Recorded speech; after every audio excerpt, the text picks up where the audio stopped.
মাধ্যমিক থার্ড সেমিস্টারের বাংলা বিষয়ের বাংলা গানের ইতিহাস থেকে সবচেয়ে গুরুত্বপূর্ণ যে সমস্ত শর্ট প্রশ্নগুলি তোমাদের থার্ড সেমিস্টার পরীক্ষার জন্য গুরুত্বপূর্ণ সেই প্রশ্নগুলি এবং তার সাথে উত্তর আজকের এই ভিডিওতে আমি আলোচনা করব।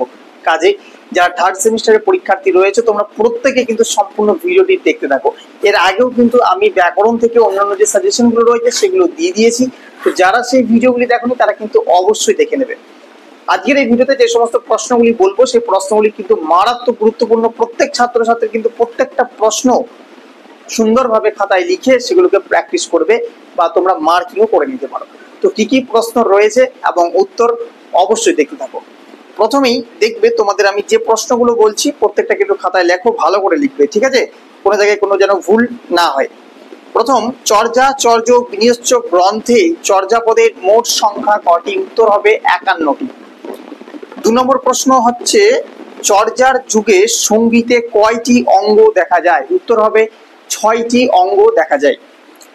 শ্রীকৃষ্ণ কীর্তনে মোট কতগুলি রাগ রাগিনীর ব্যবহার দেখা যায়? ভীষণ গুরুত্বপূর্ণ প্রশ্ন, উত্তর হবে 32টি দেখা যায়। মঙ্গল কাব্যগুলিকে পাওয়া হতো কোন লৌকিক ছন্দে? উত্তর হবে লাছাড়ি ছন্দে, ঠিক আছে? লাচারি ছন্দে। ভালো করে স্পেলিংটা কিন্তু দেখবে। মঙ্গল কাব্যগুলি কতদিন ধরে গাওয়া হতো? খুব গুরুত্বপূর্ণ। মঙ্গল কাব্যগুলি সাধারণত 8 দিন ধরে গাওয়া হতো।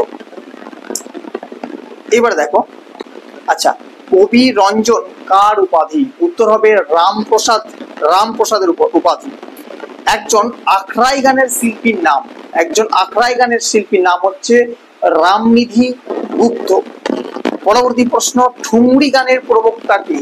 ঠুমরি গানের প্রবক্তা হচ্ছে নবাব ওয়াজেদি আলী শাহ। পরবর্তী প্রশ্ন, পাঁচালী ও কথক রীতির সঙ্গে কীর্তন গানকে মিশিয়ে তৈরি হয়েছিল কি?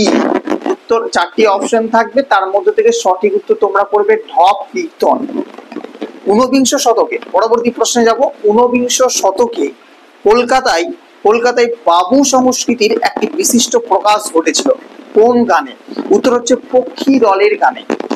পরবর্তী প্রশ্ন বলা হচ্ছে পক্ষী দলের সবচেয়ে বিখ্যাত সদস্য বা গায়ক ছিলেন? উত্তর হবে গৌর হরিদাস।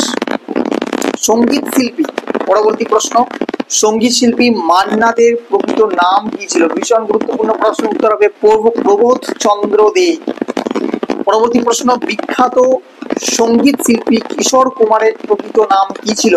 উত্তর হবে আভাস কুমার গঙ্গোপাধ্যায়। আচ্ছা, চলে যাব পরবর্তী প্রশ্ন। সেখানে বলা হয়েছে আমার ভাইয়ের রক্তে রাঙানো 21শে ফেব্রুয়ারি গানটি কার লেখা?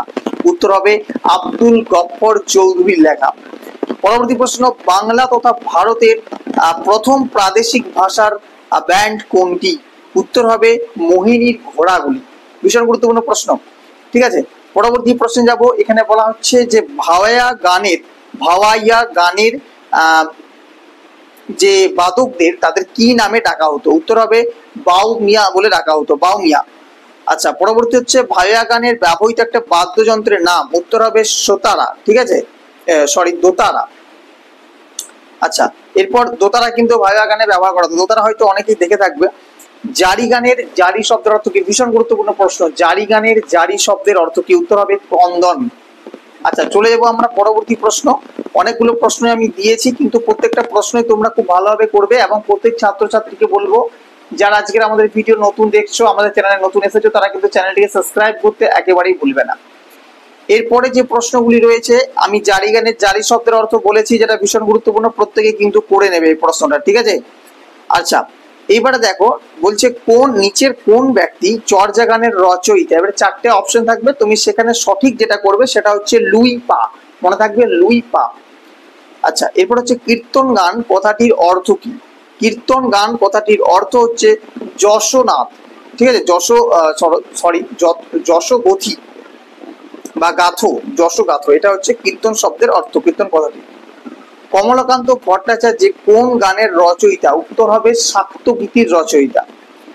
তারপর হচ্ছে দাশরথী রায় যে ধারায় গানের রচয়িতা? সেটা হচ্ছে পাঁচালী। গম্ভীরা মূলত কোন জেলার গান? ভীষণ গুরুত্বপূর্ণ প্রশ্ন। গম্ভীরা হচ্ছে মালদহ জেলার গান। ঝুমুর কি ধরনের গান? ভীষণ গুরুত্বপূর্ণ প্রশ্ন। ঝুমুর হচ্ছে লোকগান। শ্রীকৃষ্ণ কীর্তনের মোট রাগ রাগিনীর সংখ্যা কত? একবার বলেছি, আবার রিপিট হয়েছে, উত্তর হবে 32টা। শ্রীকৃষ্ণ কীর্তন নামকরণটি কে করেন? উত্তর হবে বসন্ত রঞ্জন রায়। শ্রীকৃষ্ণ কীর্তনের নায়ক কে? উত্তর হবে কৃষ্ণ। শ্রীকৃষ্ণ কীর্তনের যে নায়িকা কে? উত্তর হবে রাধিকা। আচ্ছা, পরবর্তী প্রশ্ন, পাঁচালীর ছন্দে গাওয়া হতো বলে রামায়ণের অনুবাদকের নাম কি হয়েছিল? উত্তর হবে শ্রীরাম পাঁচালী। পরবর্তী প্রশ্ন বলা হচ্ছে মহাভারতের প্রথম অনুবাদক কে ছিলেন? উত্তর হবে কবীন্দ্র পরমেশ্বর। মঙ্গল গানকে কি বলা হতো? উত্তর হবে পাঁচালী গান বলা হতো। এরপর তোমরা লিখবে যে যে লৌকিক ছন্দে মঙ্গল কাব্যগুলি গাওয়া হতো সেটা কি? একবার আমি বললাম, আবারও বলছি, উত্তরটা হবে লাচারি, লয়াকার, চয়াকার, ডয় শূন্যর হস্যই। আচ্ছা, মঙ্গল কাব্যগুলি হলো চারটি অপশন থাকবে তোমাদের, কিন্তু সেটা মনে রাখবে যে মঙ্গল কাব্য যেগুলো রয়েছে সেগুলো কিন্তু সব দেবদেবীর যে মহাত্মা সূচক গান, ঠিক আছে? দেবদেবীর মহাত্মা সূচক গান হচ্ছে মঙ্গল কাব্য। আচ্ছা, মঙ্গল কাব্যর যে পালা ছিল সেটি কটা পালায় বিভক্ত ছিল মঙ্গল কাব্য? উত্তর হবে 16টি পালায় বিভক্ত ছিল। একটা অপ্রধান মঙ্গল কাব্য হলো, উত্তর হবে সূর্যমঙ্গল। আচ্ছা, রাইমঙ্গল যাকে নিয়ে রচিত সেটা হচ্ছে দক্ষিণ বাই, ভালো করে মনে রাখবে। আচ্ছা, এর পরবর্তী প্রশ্ন, মনসা মঙ্গলের একজন বিখ্যাত রচয়িতা হলেন? উত্তর হবে কেতকা দাস হেমানন্দ। ভীষণ গুরুত্বপূর্ণ প্রশ্ন। ধর্মমঙ্গল রচনা করেছিলেন কে? উত্তর হবে ঘনরাম চক্রবর্তী। ধর্মমঙ্গল রচনা করেছিলেন ঘনরাম চক্রবর্তী। পরবর্তী একেবারেই আমরা শেষ দিকে চলে এসেছি, আর মাত্র দুটি প্রশ্ন। মনসা গীতি রাঢ় বঙ্গে কি নামে পরিচিত? আমি আগেও বললাম ঝাপান নামে পরিচিত। আর আরেকটা রয়েছে যে দক্ষিণবঙ্গে কি নামে পরিচিত? ভাষার নামে পরিচিত। আমি দুটো কোশ্চেন আবার রিপিট করেছি, কারণ মনসা গীতি কোথায় কি নামে পরিচিত সেটা কিন্তু পরীক্ষায় একেবারেই আসার মতো প্রশ্ন এবং ভীষণ গুরুত্বপূর্ণ প্রশ্ন। সুতরাং এই প্রশ্নগুলো যেগুলো আমি বলে দিলাম সেগুলো তোমরা প্রত্যেক ছাত্রছাত্রী এই বাংলা গানের ইতিহাস থেকে কিন্তু পড়ে যাবে। এই প্রশ্নগুলি থেকেই তোমরা নিশ্চিতভাবে তোমাদের উচ্চ মাধ্যমিক 3rd সেমিস্টার পরীক্ষায় কমন পেয়ে যাবে। সুতরাং আগের যে সাজেশনগুলো দিয়েছি আমি সেখান থেকেও প্রত্যেকটা ধ্বনিতত্ত্ব বা শব্দার্থ তত্ত্ব যা যা দিয়েছি তোমরা সেখান থেকেও প্রশ্নগুলো করে যাও, সেখান থেকেও তোমরা কিন্তু কমন পেয়ে যাবে। এবং রীতিমতো এবং যে প্রশ্ন এখনো বাকি রয়েছে সাজেশন দেওয়া সেগুলো আমি দিয়ে দেব। তো যারা আমাদের ভিডিও দেখছো তারা সেই সাজেশন পেতে চাইলে তোমাদেরকে চ্যানেলটিকে সাবস্ক্রাইব করে রাখতে হবে এবং বেল বাটনটি প্রেস করে রাখতে হবে। তো আজকের ভিডিও কেমন লাগলো অবশ্যই জানাবে। কোনো জায়গায় যদি কোনো প্রশ্নের উত্তর তোমাদের ভুল বলে মনে হয় অবশ্যই কিন্তু সেটা কমেন্টে জানাতে একেবারে ভুলবে না।